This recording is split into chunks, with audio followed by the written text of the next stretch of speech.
Rubavu abaturage bafite ubwoba bwinshi cyane nk'uko bikomeje kugenda bigaragara ku itangazamakuru. Ni hanyuma y'uko hariya mu gihugu cya Kongo hakomeje kugenda hagaragara imirwano ikomeye cyane ikomeje kugenda ihuza imitwe igiye itandukanye. Kugeza amagingo aya rero hamaze kuba hagaragara ikiyoka kinini cyane kimaze kuba cyava hariya mu gihugu cya Kongo cinjira hariya ku mupaka wa Goma cinjira kiza hano mu gihugu cy'u Rwanda. Nyemera turebere hamwe iby'amakuru akomeje kugenda ayobekana kugeza amagingo aya ngaya. Turi muri iki gitondo cyo kuwa gatanu, turi ku itariki ya 3 ukwezi kwa 10 umwaka wa 2025. Ndakwisabira kuba wanyereka ko turi kumwe ubicishije mu buryo bwo gufungura iyo buto ya subscribe, byaba byiza ugafungura n'inzogera kugira ngo n'ikindi gihe cyose turaba tugarukanye andi makuru akomeye cyane abe akugeraho nta nkomyi, akugereho nk'uko tuyashyiraho 5 kuri 5.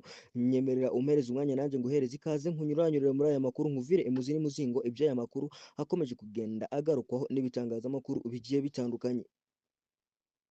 Nk'uko abaturage bakomeje kugenda babigaragaza bakibona iri shano rimaze kwinjira ku mupaka rijana mu gihugu cy'u Rwanda, bahise bahuruza inzego z'umutekano zikihagera zagerageje kuba zakumira iyi sekibi ngo itinjira hano mu gihugu cy'u Rwanda, dore ko bari bakomeje kugenda bayimanura berekeza mu gihugu cy'u Rwanda hagati ngo babe bagera mu mujyi wa Kigali. Bakomeje kugenda bagerageza no kuba bayirasa ariko byabaye iby'ubusa. Kugeza amagingo rero gikomeje kuba cyamanuka, biri kuba byagaragara ko gishobora kuba kigiye kuba cyaturiza mu mujyi wa Kigali. Biravugwa yuko ashobora kuba ari agatego kashobora kuba katezwe atari ikindi kinyamaswa kigenderaga nk'uko bisanzwe. Bimaze kugaragara yuko ashobora kuba ari uwacyohereje, bimaze kuba byagaragara yuko ashobora kuba ari Perezida Antoine Tshisekedi Chilombo ushobora kuba yacyohereje kugira ngo abone ko yakwifashisha akinyuzamo intwaro mwo indani kugira ngo aze